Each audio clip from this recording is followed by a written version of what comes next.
Absolutely. We think that we have the right product now to tackle India, simply because we are designing, engineering, and producing cars in India, which is very much the secret for this market. We started with the C3 last year, a hatch car.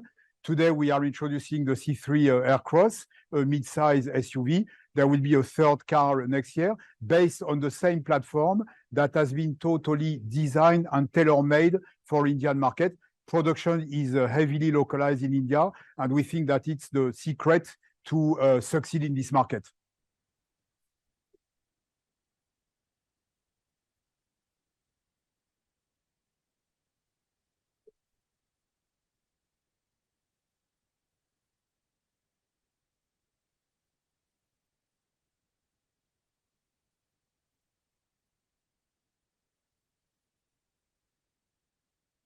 Well, I think, frankly, it's not related one with the other. The Indian market is to become the third largest market in the world.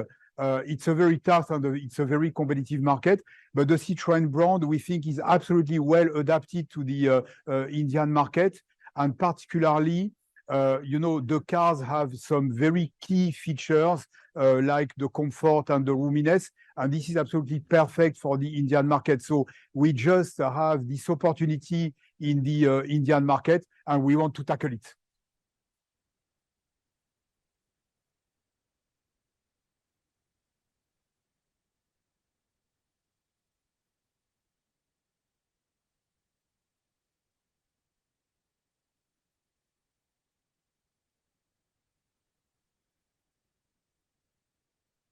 Well, the market of electric vehicle is just starting in India, but we have great hope for this market because a lot of car usage in India is urban or suburban, and that can be absolutely perfect for electric vehicles. Actually, we had a great challenge. In less than 6 months, we launched the electric version of the C3. 6 months after launching the ICE vehicle. Nobody else did it. We are one of the few manufacturers today that are present in this electric vehicle market. It's today marginal. We think that it will grow a lot in the future, and we are very happy to be present as one of the first newcomers in this market.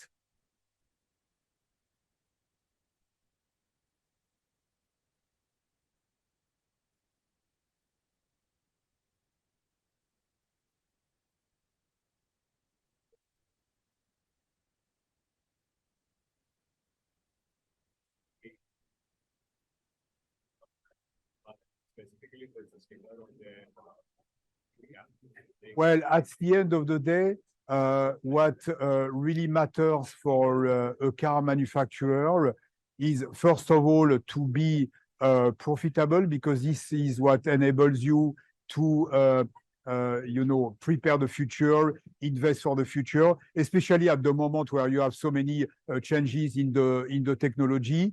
And therefore, we aim to have a steady policy in terms of pricing, offering cars at the right price. But also, what I want to stress is the policy of Stellantis in terms of pricing is we do not do brutal moves because that could have a detrimental effect on the residual value. And it's very important that the value of the cars that we are selling is recognized, not only recognized by the first buyer, but also by the future buyers. So we make, obviously, some moves on prices, but they are steady moves. So this is our policy in terms of pricing for electric vehicles in Europe.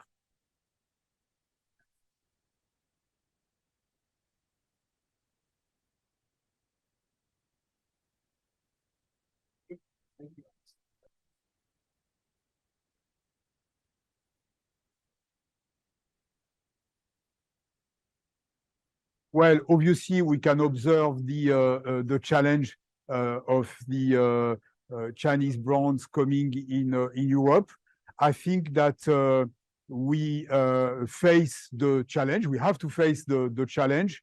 The way we face it is to offer the best competitive offer, but also to leverage on the strength of our brands. We have brands that have been established for a very long time in Europe, with very key features that are recognized for the customer.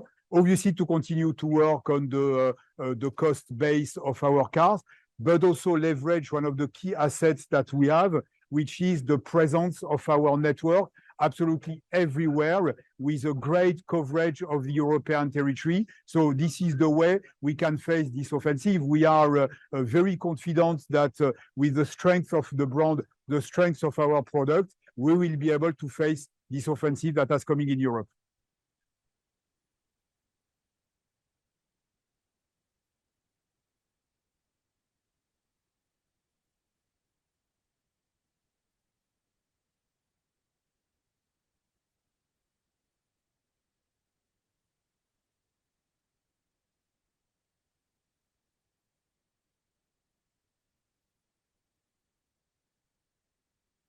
Well, actually, it's a daily challenge for us.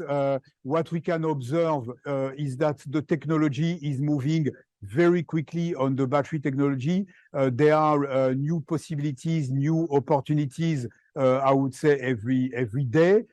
So we are very attentive and very careful on the evolution of the battery technology to permanently find the best possibilities, the best offer, the most competitive technology. Things are moving very quickly, and it's our challenge indeed to be able to find the best possible batteries to move our cars.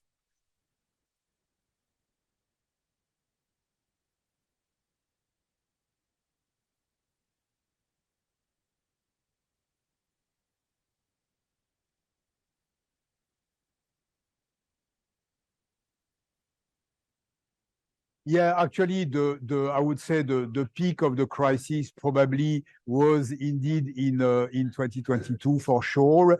We can see already in H1 23 things improving, not 100%, but things are improving, and probably we will have by the end of this year more improvement to come. So I would suspect that most of the crisis will be over at the end of the year or at the beginning of 2024.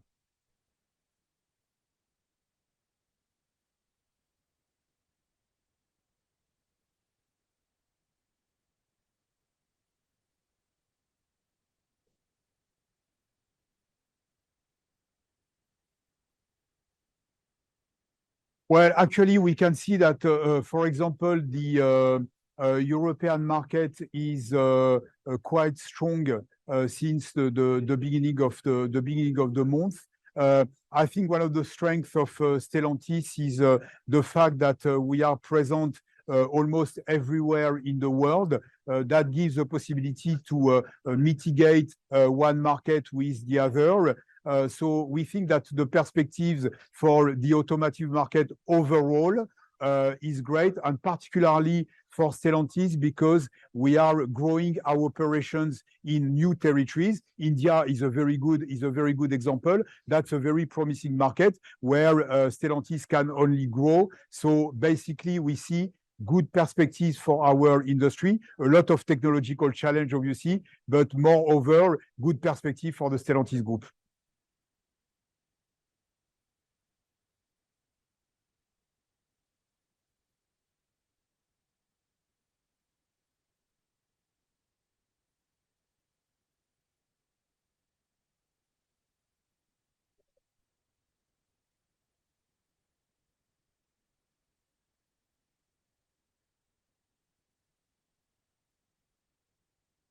Well, actually, you know, as a Stellantis group, we don't do politics, so we do not decide on what could be the European answer at a European level. But whatever the answer is, Stellantis will adapt to that. We have very strong, obviously, production base in Europe.